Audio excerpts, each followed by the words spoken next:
Hey everybody, it's math time.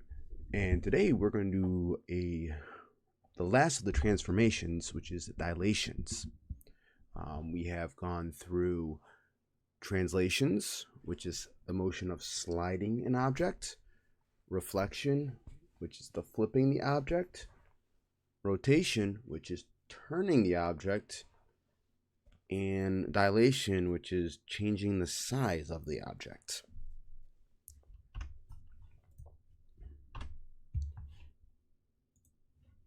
So we have three rigid motions that we've talked about, which is translations, reflections, and rotations.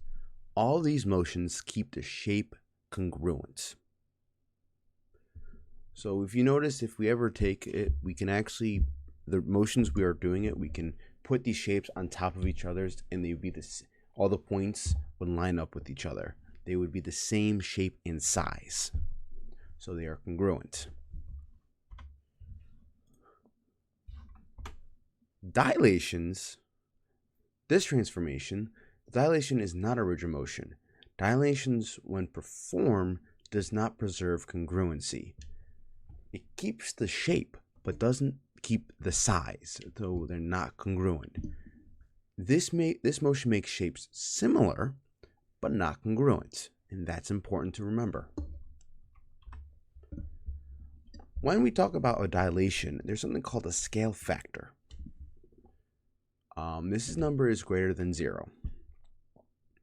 This number tells how big the new shape will be.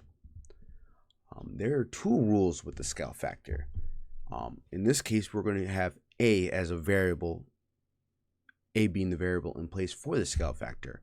If a is greater than 1, then the new image / shape is bigger than the original. So if we have a is 2, it's going to be twice as big as the original.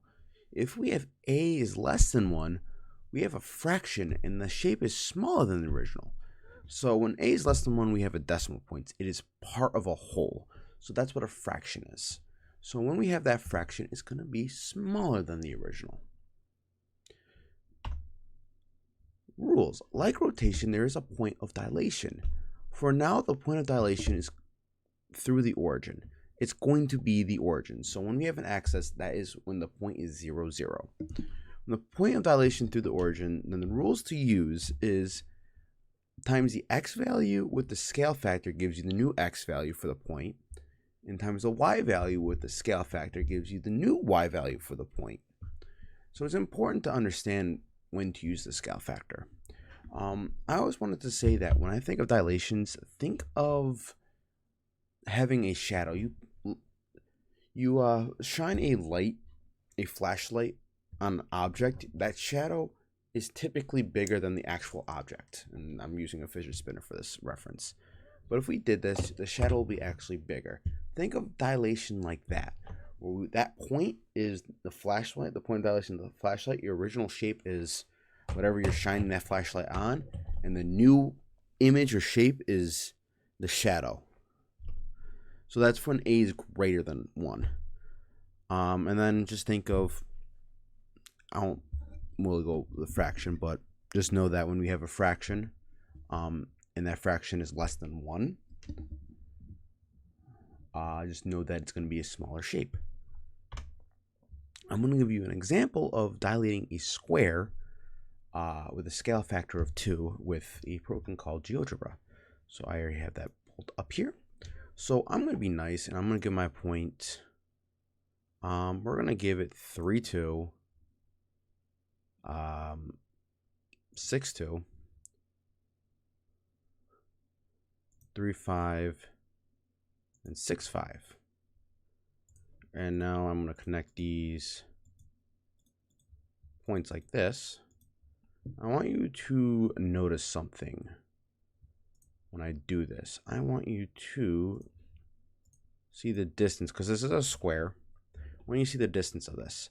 Now, when it's asking you to dilate this by a scale factor of 2, then I'm going to times my x and y, times it by 2, the scale factor, which is 2 this time.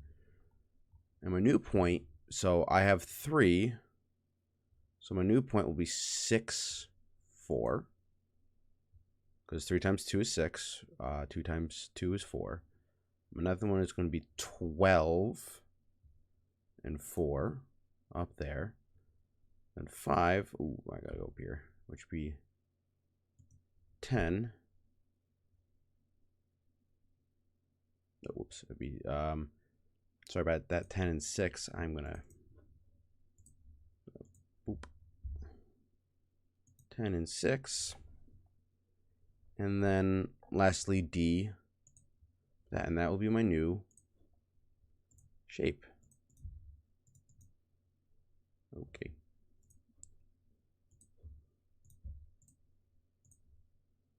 I want you to know something. These are all 3. And I'm going to find the measurement.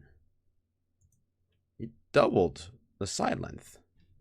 Now, they might ask you the point of dilation. You might never see that. But we're going to see something cool. So this and this, these are similar points. Points. They all go through the origin. So if you look at this is an image with the dilation at the point 0. So just remember the rules when you do this. Just remember the rules. Times the scale factor. Times the point by the scale factor when the point is of the origin. So I might do a quick video on when the point is not through the origin. But this is what I have, and hopefully you guys are staying active and having a healthy lifestyle and making healthy choices. Have a good one, and see you in the next video.